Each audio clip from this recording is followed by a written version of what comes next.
Hello and thank you so much for watching. My name is Elle McCann, and if you're new to this channel, I have been an entrepreneur for over 8 years now, and I'm wanting to create these videos on YouTube to talk more about the entrepreneurship behind the scenes of both my journey as well as sharing some tips that I've learned along the way and some of those struggles as well.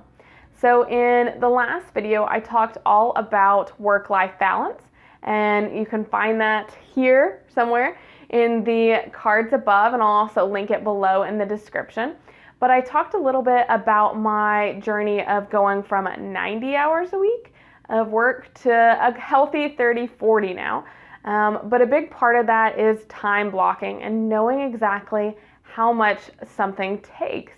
So in the last video, which I do recommend you watching, I talked about at one point taking on 12 websites in a month, which is really crazy, especially if you know that websites can take around 30 to 40 hours, at least for the Shopify sites that I'm building, really depending on the design or the development that's involved. So if you do the math there of 20 or 12 projects times 30 or 40, it's way too many hours. And this is definitely where outsourcing comes into play to be really helpful. But I didn't take that approach very much. I decided that, I could sleep for 2 hours a night and instead just power through it with a lot of Rockstar, which I don't recommend. So now I'm a lot better in terms of figuring out my schedule so that it's a healthy amount of time. I work about 7 to 8 hours a day.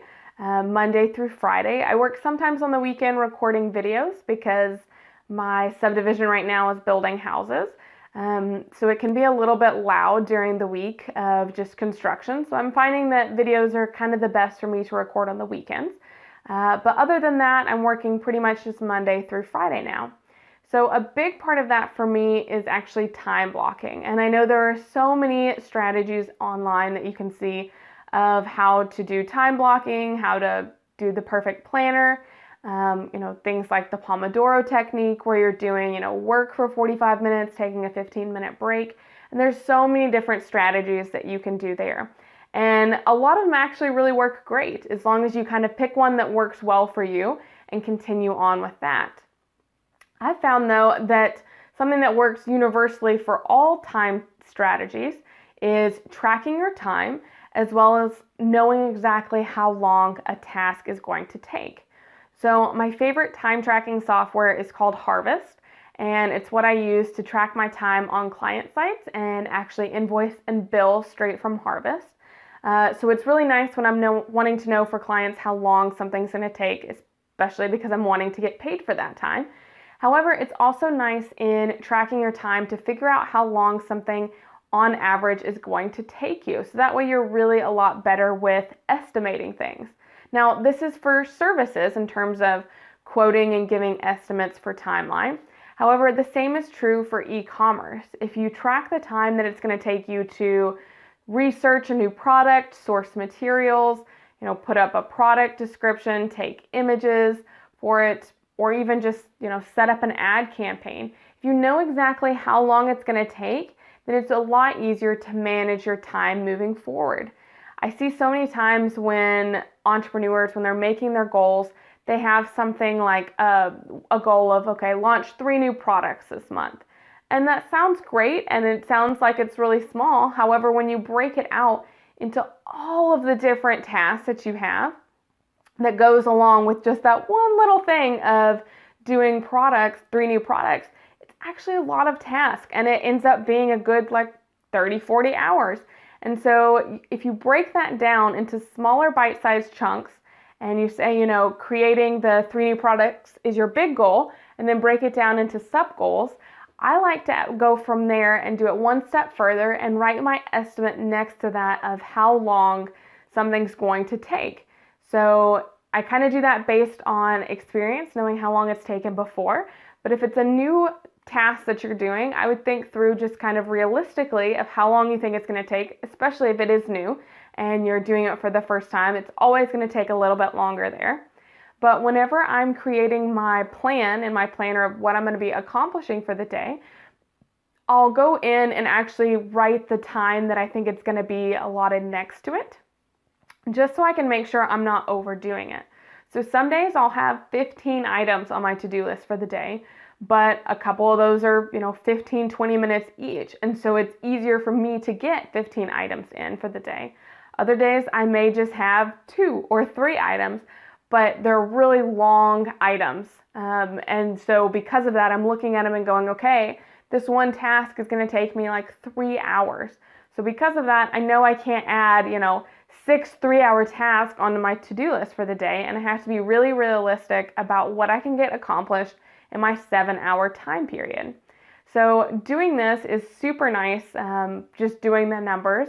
I was actually working with a mentor once, and I had set all these goals that I wanted to accomplish for the month, and then whenever we went through the times, literally I couldn't actually accomplish any of those goals for the month and still sleep. It would have taken 24 hours a day for me to get that done. Now again, this is where outsourcing can really come into play. You can outsource different tasks that you necessarily don't have to do, and you can get some help with. So that way you can accomplish bigger goals. But even just looking at outsourcing, that's going to take time of finding someone that's going to work best for you and what you're wanting to accomplish. So make sure that you're kind of thinking realistically through how long something's going to take, and that you're being realistic in terms of how many of those tasks you can get done a day. It's super rewarding to have your list of all the items you're going to do for the day and start highlighting them off whenever you get done and have a very crossed off list. Or maybe you only have 1 or 2 items that are remaining that you can move to the next day. What's not so fun though is if you add 30 items to your to-do list that you can't possibly all get done, and then you're having to move 20 of them over to the next day. That definitely will make you feel a lot more defeated. So if you just think about time blocking in terms of how much time do you have available for the day, how much time are these individual tasks going to take, and then being really realistic about what all you can get done on a certain day, it's going to really help you out, especially if you're in a service-based industry and you're going to know exactly, if you're quoting timelines, you're going to know exactly what is a realistic timeline to create, so that way you're not having to pull all-nighters to get it done. So I hope you found this helpful as learning about how I do my time tracking. And again, it doesn't really matter what planner you're using with this, what strategy you're using, but just knowing exactly how long something's going to take, and then you can use whatever strategy you want for managing that time throughout the day. So thank you so much for watching, and if you haven't yet, make sure to subscribe below and get more videos all about entrepreneurship behind the scenes. And also comment below this video and share about your journey. Do you have any time tracking strategies that I didn't cover that you would love to share?